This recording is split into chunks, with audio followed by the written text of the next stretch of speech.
اعوذ باللہ من الشیطان الرجیم، بسم اللہ الرحمن الرحیم۔ محترم ناظرین، السلام علیکم۔ آج ہمارا موضوع ہے قرب مصطفیٰ صلی اللہ علیہ وآلہ وسلم میں دفن ہونے کی خواہش۔ ناظرین، واقعہ پورا سننے کے لیے ویڈیو کو شروع سے لے کر آخر تک دیکھیں۔ آپ صلی اللہ علیہ وآلہ وسلم ایک مرتبہ ایک نماز پڑھی، پھر فرمایا کہ میرے سامنے ایک شیطان آ گیا اور کوشش کرنے لگا کہ میری نماز توڑ دے، لیکن اللہ تعالیٰ نے اس کو میرے قابو میں کر دیا۔ میں نے اس کا گلا گھونٹا یا اس کو دھکیل دیا۔ آخر میں میرا ارادہ ہوا کہ اسے مسجد کے ایک ستون سے باندھ دوں، اور جب صبح ہوئی تو تم بھی دیکھو، لیکن مجھے سلیمان علیہ السلام کی دعا یاد آ گئی، اے اللہ مجھے ایسی سلطنت عطا کیجئے جو میرے بعد کسی کو نہ ملے۔ اس لیے میں نے اسے چھوڑ دیا، اور اللہ تعالیٰ نے اسے ذلت کے ساتھ بھگا دیا۔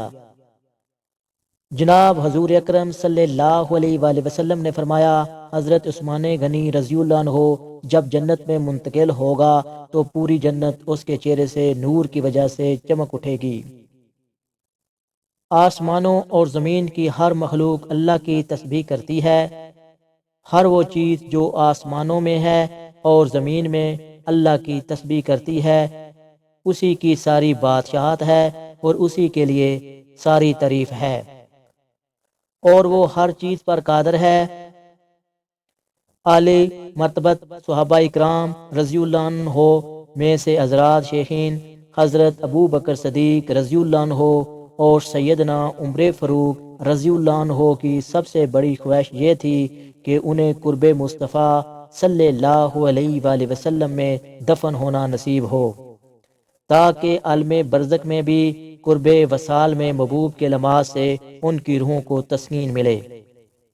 یار غار سیدنا ابو بکر صدیق رضی اللہ عنہ کی اس نیک خواہش کے بارے میں مولا کائنات سیدنا علی مرتضی رضی اللہ عنہ بیان فرماتے ہیں، جب سیدنا ابو بکر صدیق رضی اللہ عنہ کی وفات کا وقت قریب آیا تو آپ رضی اللہ عنہ نے مجھے اپنے سرہانے بٹھایا اور فرمایا، اے علی، جب میں فوت ہو جاؤں تو مجھے اس ہاتھ سے غسل دینا جس سے تم نے رسول اللہ صلی اللہ علیہ وآلہ وسلم کو غسل دیا تھا، اور مجھے خوشبو لگانا، اور مجھے حضور صلی اللہ علیہ وآلہ وسلم کے روضہ اقدس کے پاس لے جانا۔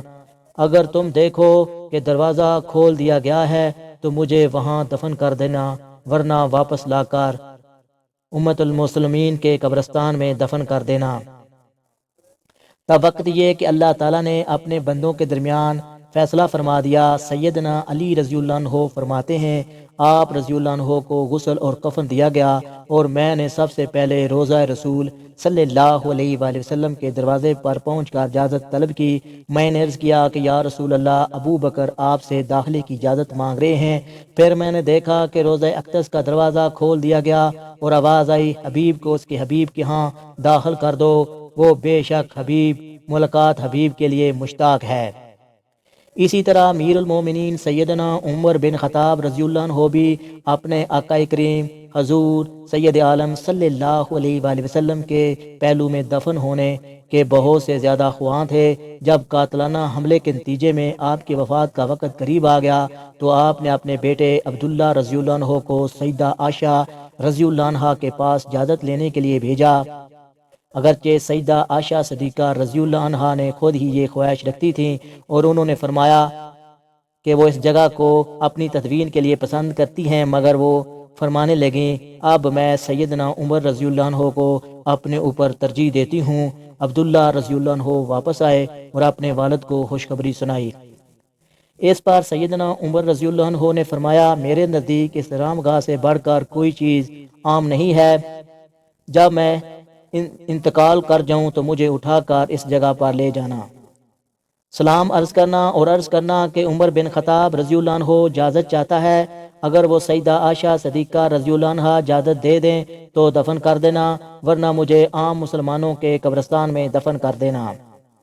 محترم ناظرین، سیدنا عمر فاروق رضی اللہ عنہ اور ام المومنین حضرت عائشہ صدیقہ رضی اللہ عنہ کی اس خواہش کی توجیہ میں صرف یہی تھی کہ وہ حضور سید عالم صلی اللہ علیہ وآلہ وسلم کے وصال کے بعد آپ صلی اللہ علیہ وآلہ وسلم کے قریب دفن ہونا باعث برکت سمجھتے تھے۔